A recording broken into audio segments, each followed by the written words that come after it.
What is going on, everybody? It is Handles, and throughout basketball history, nearly every player who does play at the professional level could dunk at some point in their life, and that's all thanks to her amazing athletic ability.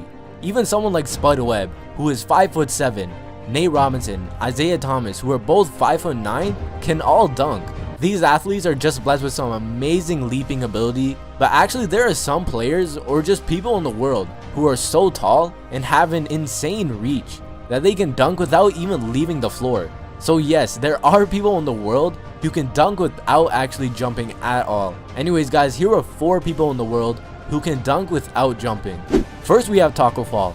He currently stands at 7'6" and will be a junior at the University of Central Florida. He has an insane 8-foot wingspan, which helps him dunk without even leaving the floor. He did attempt to see if he had any chance to be drafted in the 2017 NBA draft, but decided just yesterday that he wasn't ready and is going back to college for another season.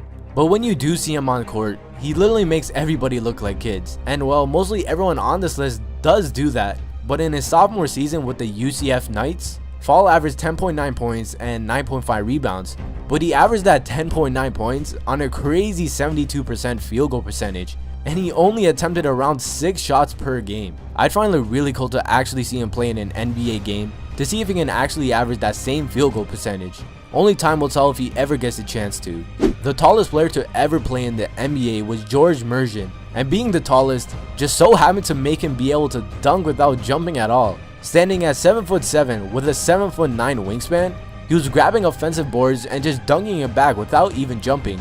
In all these clips I'm showing you, he is seriously just going back up on his tippy toes. He played from 1993 to 2000, but sadly his career was cut short due to back injuries. But when he was on the court, he was a pretty good player. His best season was the 1995 to 96 NBA season, and George averaged 14.5 points and 9.6 rebounds per game. People competing with George for rebounds must have been a pain, since they would probably have to jump the highest they can to even reach the ball at the same point he could. Standing now at 7'8" is Kenny George. He became a high school sensation for his height. No one could ever match up to him, since not only was he 7'7" in high school, he also weighed nearly 370 pounds. He just bodied everybody around, similar to what Shaq does. But he first became famous for his infamous no jump dunk in game. You can clearly see his right foot here was still on the ground when he dunked that, and I have no doubt if he actually showed it off, he could dunk it flat footed.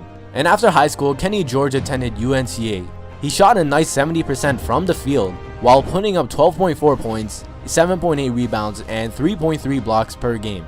With his shoulders so wide and the fact that he weighed 370 pounds with a height of 7'8", that he is the only person on this list that would actually make Shaq look small. But sadly in 2008, he had to get his right foot partially amputated, and while prosthetics are very good, for someone of his size, it hurt his game a ton. And after this, he never really got a chance to play in the NBA or finish out his college career.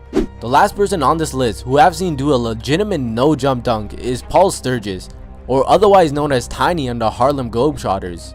He is recorded on the Guinness World Records as the tallest man to ever play basketball, and being the tallest man ever to play, he was dunking without jumping at all. He would be flat-footed and still be able to grab the rim. And what's crazy is, he wasn't even tall as a kid. At 14, Sturges was only 5'6", which is the exact same height I was when I was 14. Granted, I'm nearly 6'4" in shoes now, but Sturges at 16 grew to 7 foot. He grew an entire 18 inches in height over the course of only 2 years. Even his parents were worried that he had a disorder, but in the end, it was revealed that his fast growth was all healthy. And those are the 4 basketball players in the world that I've seen who can legitimately dunk without jumping.